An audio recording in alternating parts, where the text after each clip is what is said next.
Ciao a tutti, amici, sul canale Wellers. Oggi vi mostro come bloccare la connessione internet per un programma specifico, un'app di Windows 11 o semplicemente Windows. Per farlo dovremo lavorare con il firewall. Dobbiamo andare nel menu Start e cercare Firewall.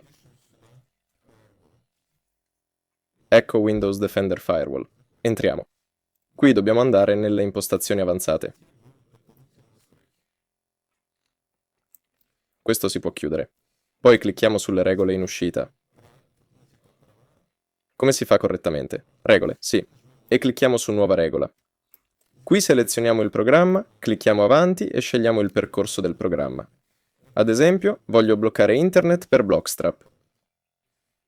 Clicco su Sfoglia, trovo il file, seleziono il file con il tasto destro del mouse e clicco su Copia come percorso.